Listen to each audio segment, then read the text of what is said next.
What's going on, everyone? I'm just a typical, average American here today to react and learn about 10 shocking things about London. Now, almost all Americans know of London or have heard of London. It's a very, very famous city. And I think for most Americans, it's actually probably one of the top, if not the top, most desired place for us to visit at least once in our lifetime. It feels like everyone wants to visit London at least once. So I think we have a lot of preconceived ideas about what London is like or what to expect.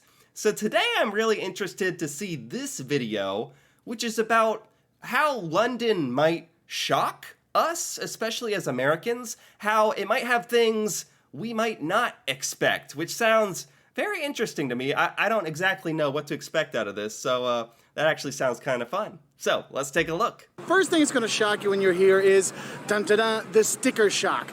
London is expensive. Oh, it's like the sticker shock.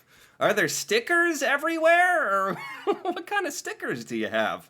That's not what he meant. Sticker shock, which means like the price of stuff is really, really shocking. You know, of all the things I can imagine that would surprise me about London, this doesn't really surprise me. I feel like if you're going to any major city around the world, it'd be kind of silly if you didn't expect it to be expensive.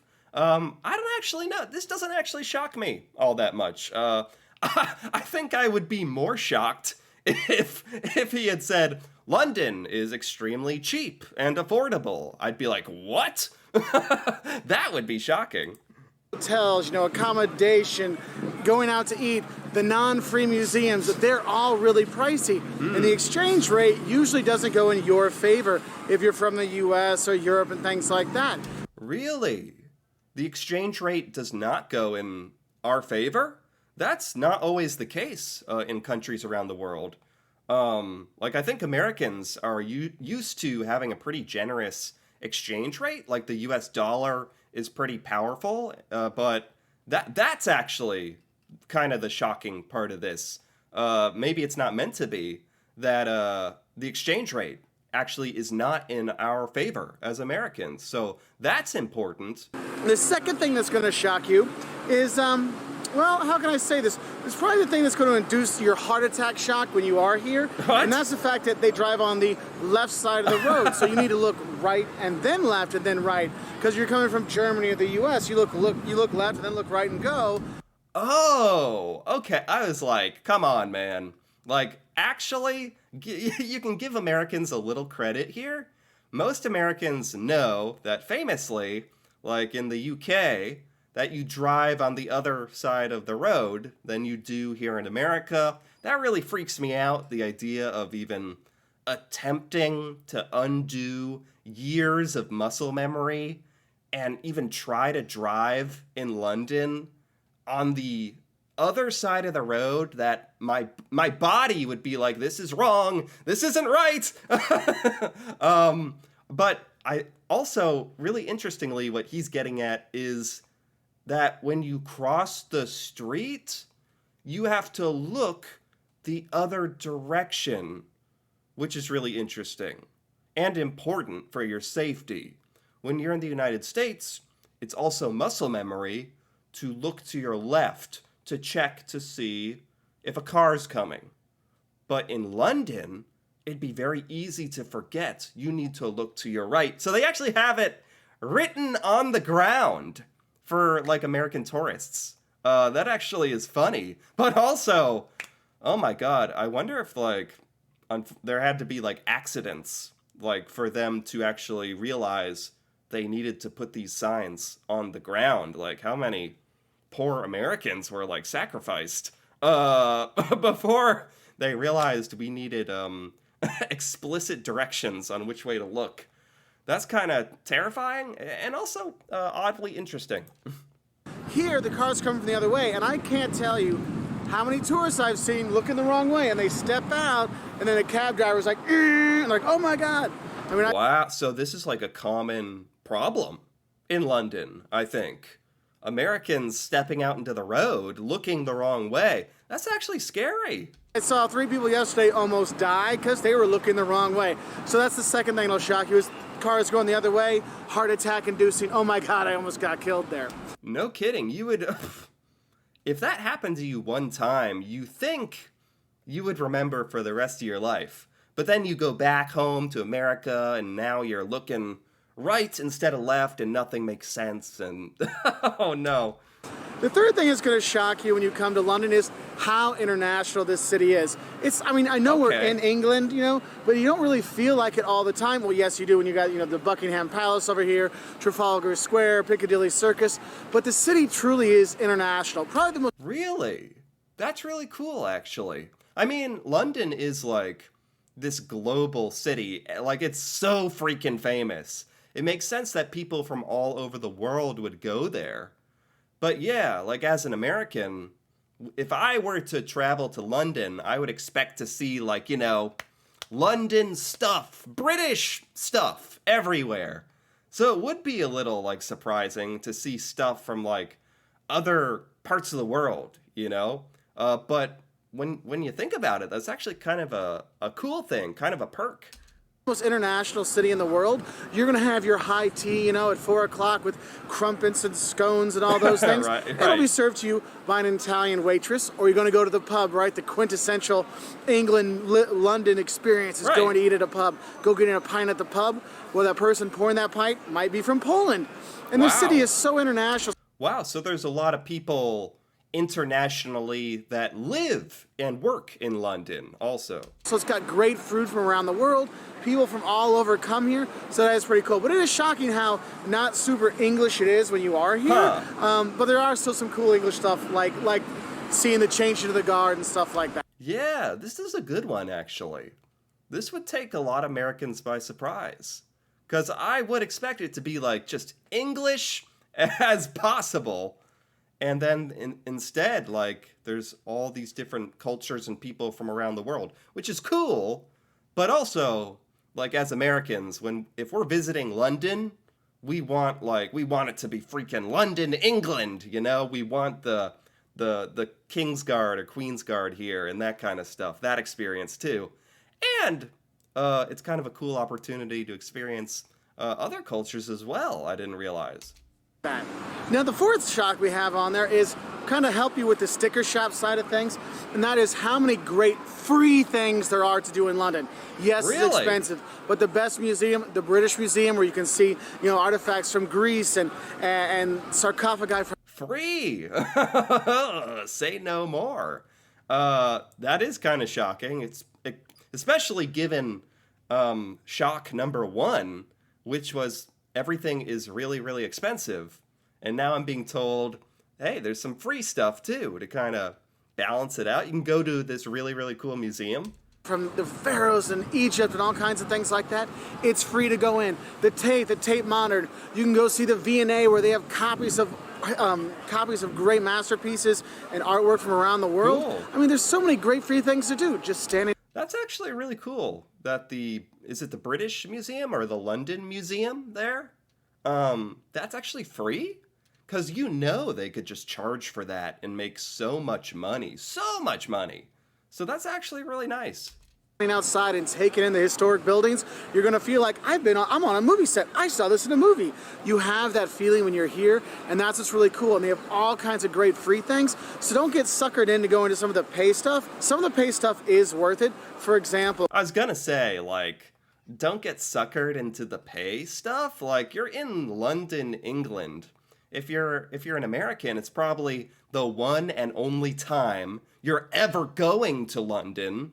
I think it's time to splurge a little bit. I think it's okay to spend some money. Even if the exchange rate is bad, even if stuff is overpriced, that's what you're there for. I don't think it's the time to be cheap. As an American, if you're visiting London for the one and only time, it's cool that there is some really awesome free stuff, but there's got to be lots of stuff that's worth seeing and paying for I think he's going to talk about that. Well, going to Westminster Abbey, that is well worth the price of entrance. Other Okay. ones like Madame Tussauds, I don't know if it's really worth 25, 30 pounds, so be careful with that. The fifth Okay. thing that's going to shock you is, look, it's sunny today. We actually have nice weather in London. Look, Right.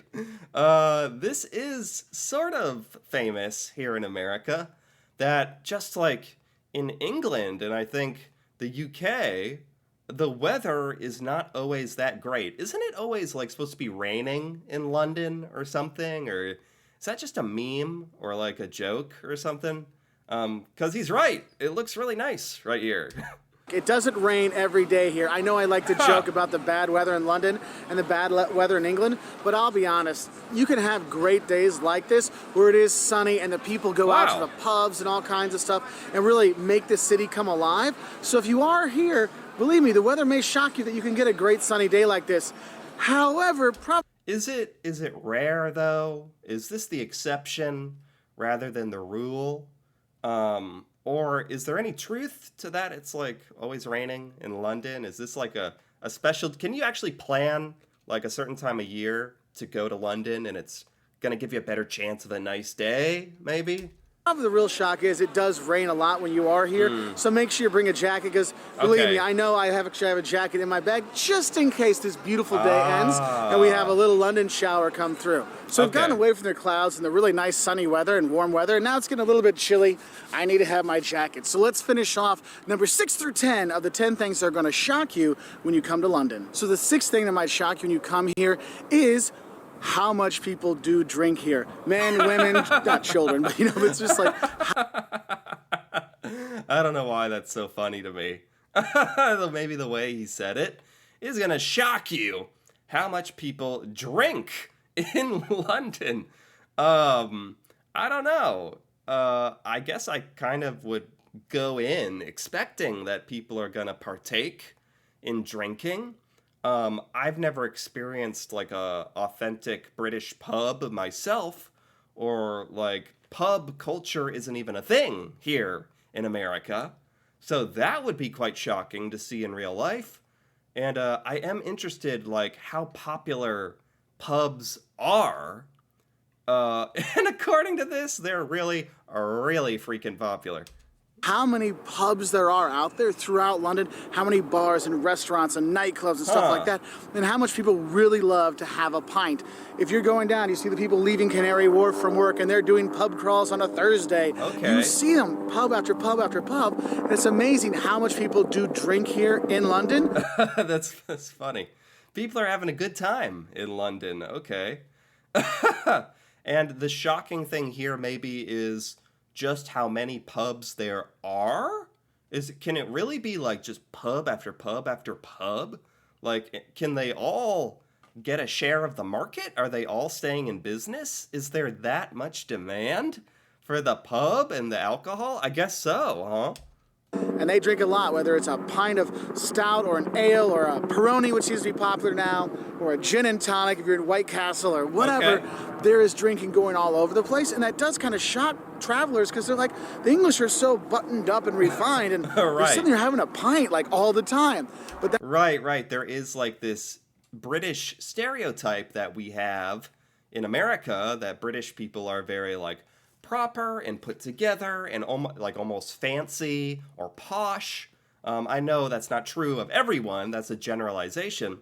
So it might it might genuinely shock a lot of Americans that there's just people all over London just drinking all the time.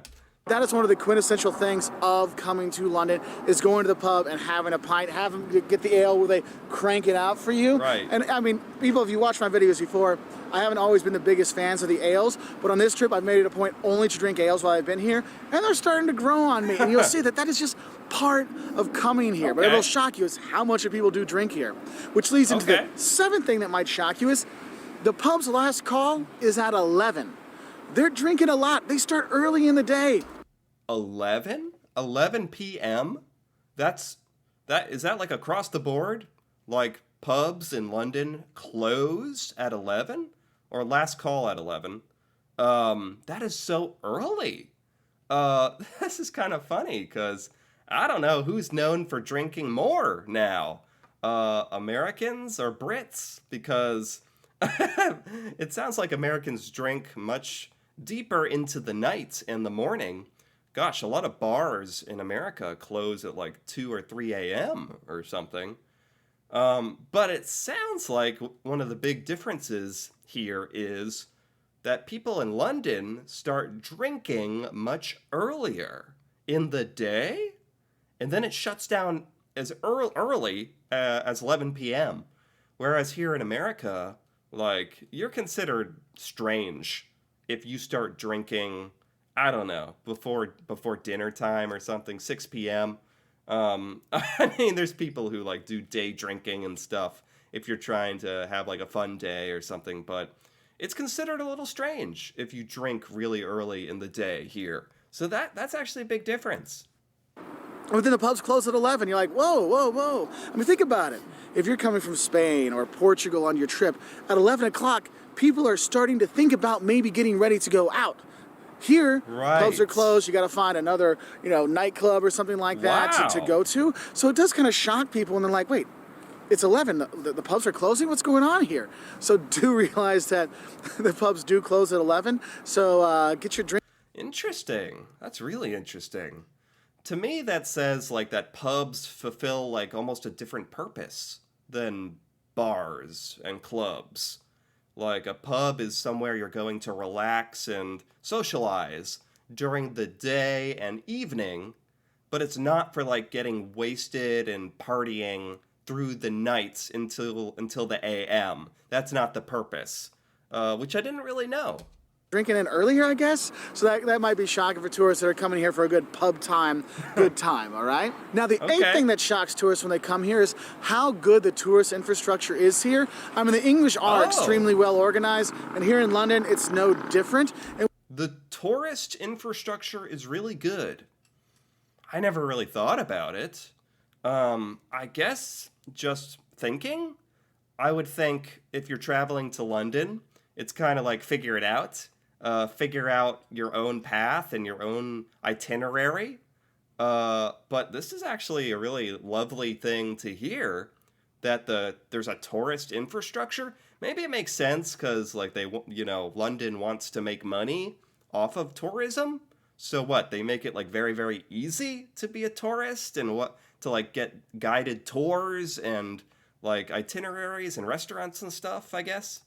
And what's cool is that means there's tons of hotels, there's tons of restaurants, there's tons of nightclubs and bars and theaters you can go to and operas and all kinds of really cool things you can see. You can see famous actors work on a play on the West End and you can do Cool. all this really cool stuff here.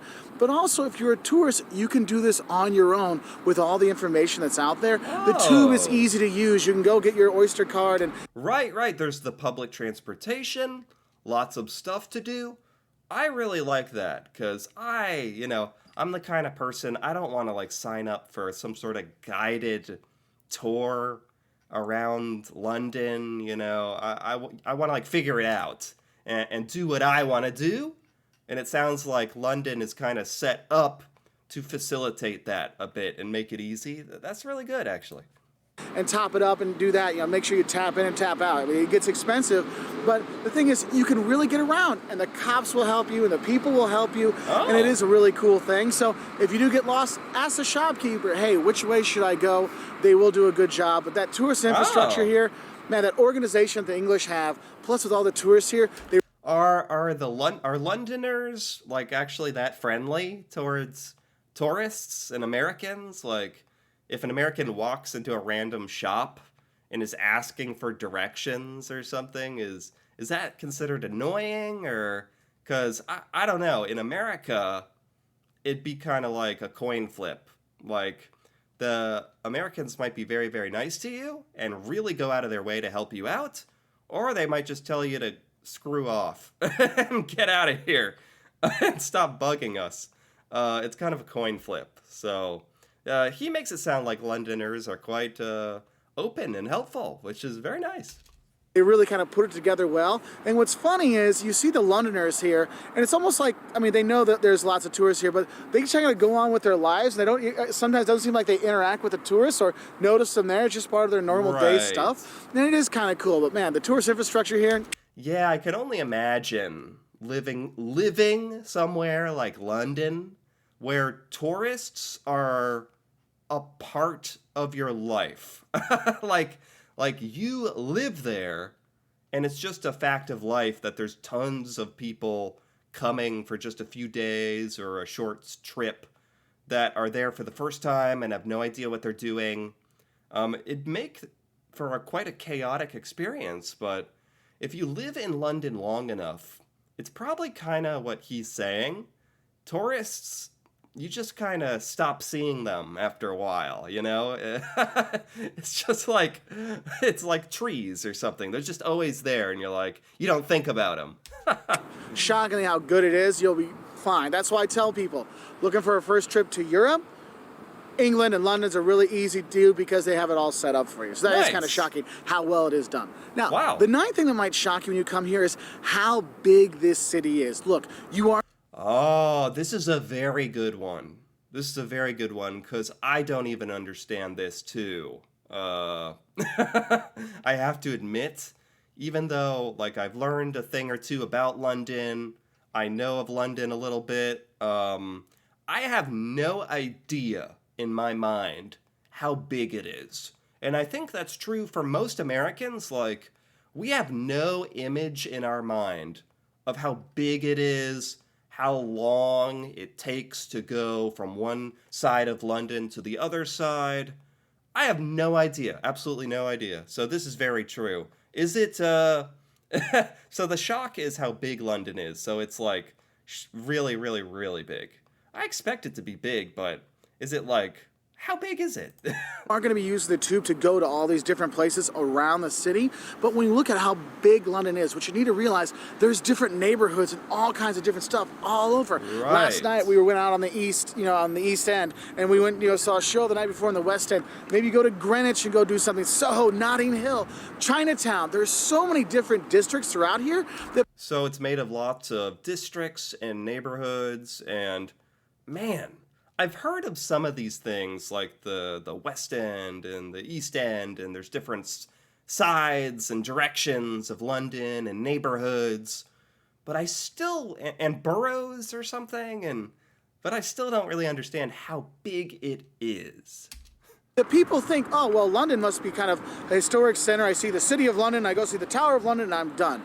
No, go explore when you're here, see the other districts around town, because you can find fantastic restaurants, different nightlife, different cultures, different people in each of these kind of districts, and it is a really cool thing, because then you really see, remember that internationalism, the really melting pot of London? You can really see that when you go and explore the different neighborhoods. So, and the 10th thing that... Yeah, I think most Americans, we think of London as like a small selection of like famous London locations, like Big Ben or something, or like downtown London, and that's all it is, or Buckingham Palace or something.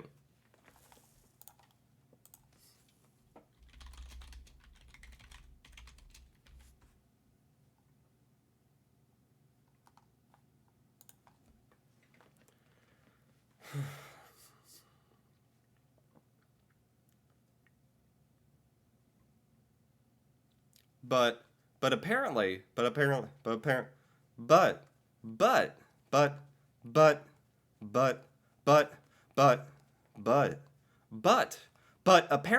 there's a whole lot more to London than just like the sort of stereotypical big ticket locations, like the 2 or 3 places that Americans think of when we think of London. There's obviously so much more to it than that, that most of us Americans aren't even really aware of.